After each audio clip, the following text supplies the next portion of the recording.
संवाददाता योगेश जुड़ गया है।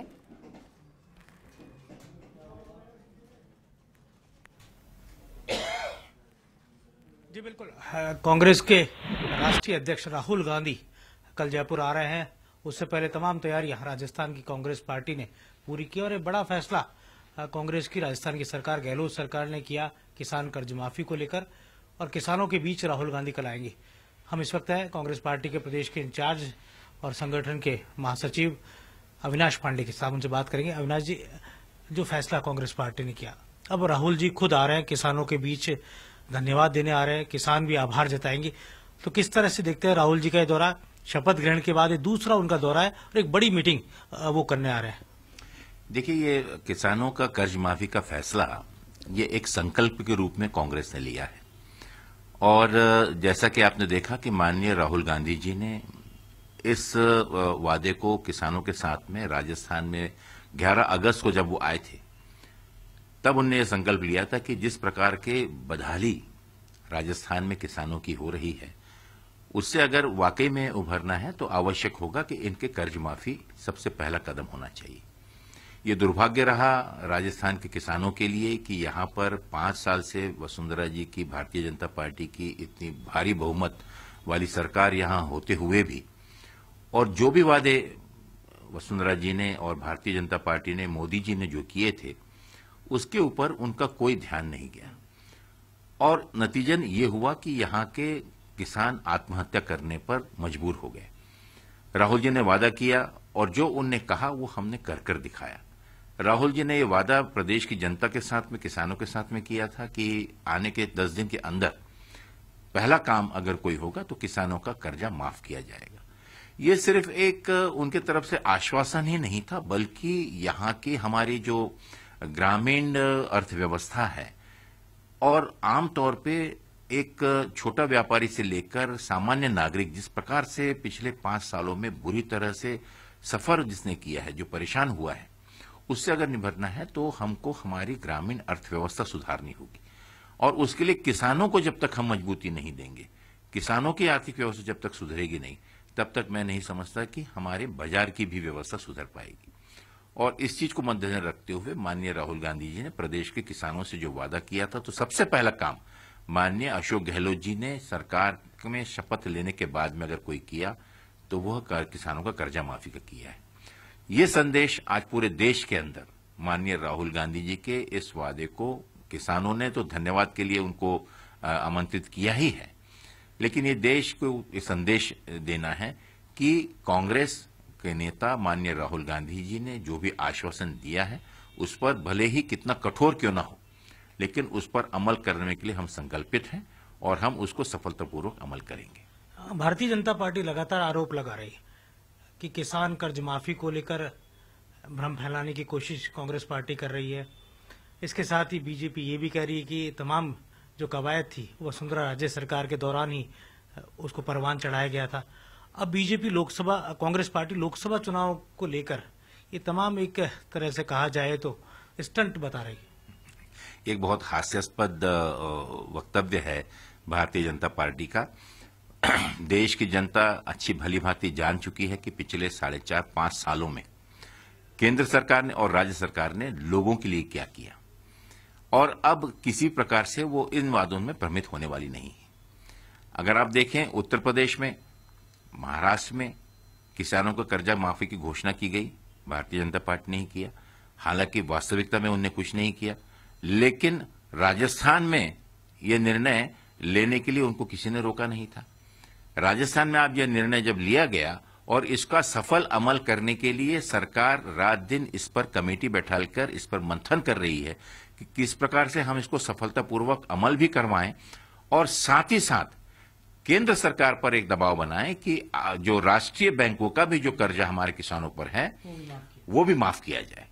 और राहुल गांधी जी ने पार्लियामेंट के फ्लोर पर और साथ ही साथ अपने सभी पब्लिक वक्तव्य में, जितने भी सार्वजनिक वक्तव्य उन्होंने किए हैं, एक ही चीज उन्होंने की है कि कांग्रेस और स्वयं वो चैन से नहीं बैठेंगे जब तक किसानों का कर्जा राज्य स्तर पर और राष्ट्रीय स्तर पर माफ नहीं होता।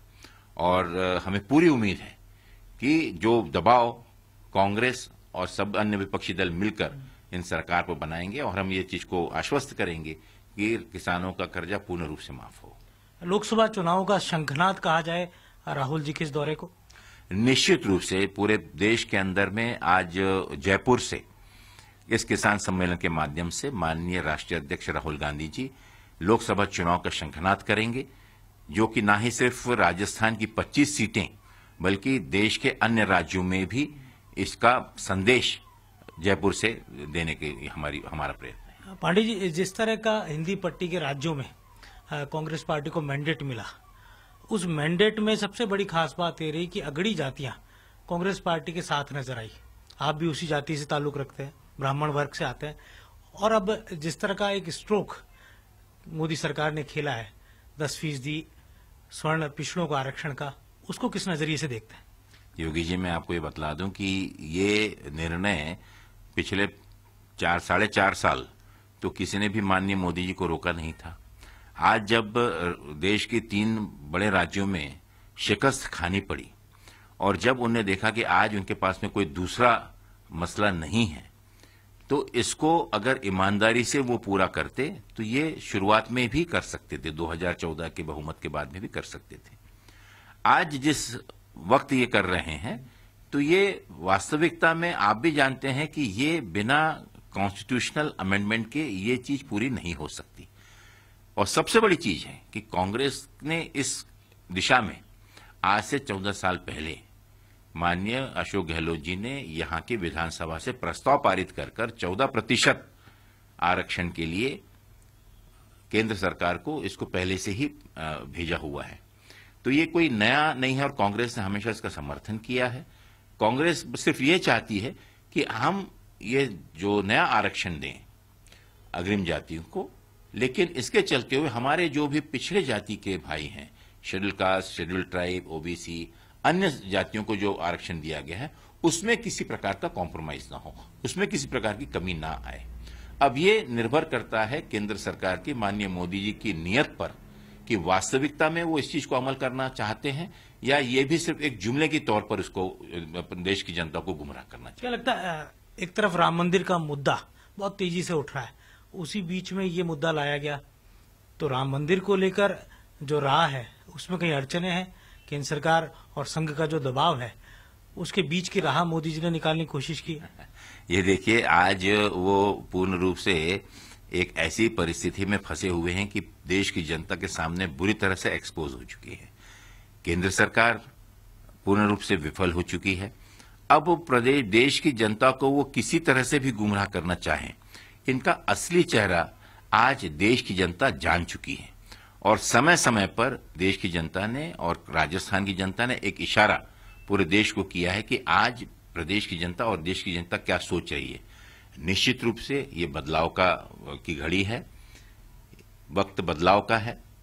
राहुल गांधी के नेतृत्व पे आज देश गर्व कर रहा है, उन पर विश्वास कर रहा है और मुझे पूरा विश्वास है कि एक सच्चाई से और परंपरागत तरीके से कांग्रेस ने हमेशा देश के विकास में और जो बात सच है उसको सच कहने में कभी पीछे नहीं हटी।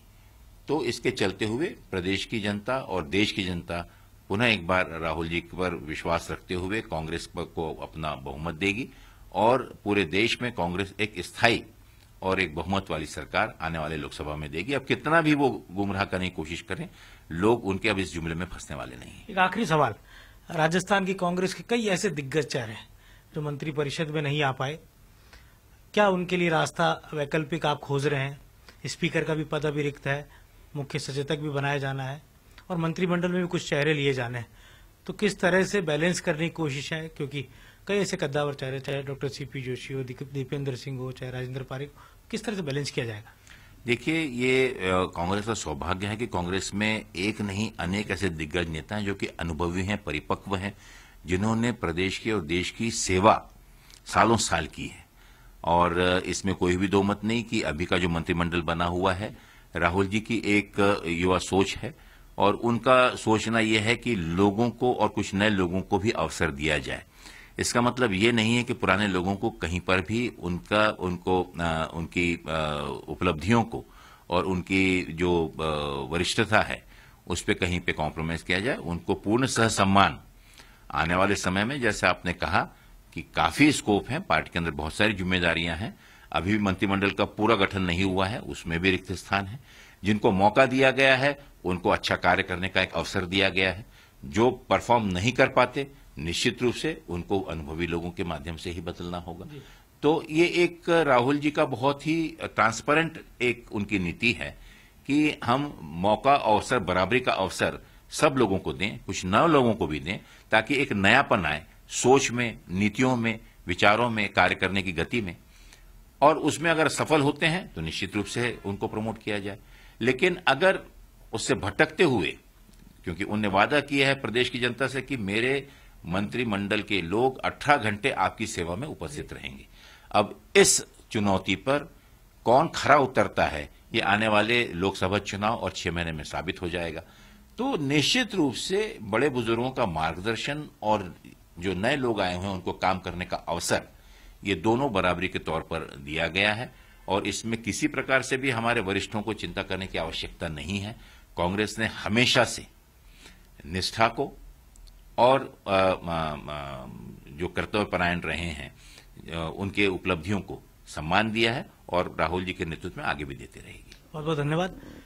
पांडे जी ने कहा कि राहुल गांधी का ये दौरा लोकसभा चुनाव से पहले शंखनाद की तरह होगा और कांग्रेस पार्टी लोकसभा चुनाव में भी ठीक वैसा ही जनादेश राजस्थान में प्राप्त करेगी जो विधानसभा चुनाव के वक्त देखने को मिला। एक जोश के साथ उन्होंने अपनी बात कही और साथ ही ये भी कहा कि जो नए मंत्री बने हैं उनको टास्क है कि वो 18 घंटे तक प्रदेश की जनता की सेवा में जुटे और जो परफॉर्मेंस देगा वो आगे भी अपनी योग्यता के अनुसार अपने पद पर बरकरार रह पाएगा और जो परफॉर्मेंस नहीं दे पाएगा उसे बदला भी जा सकता है।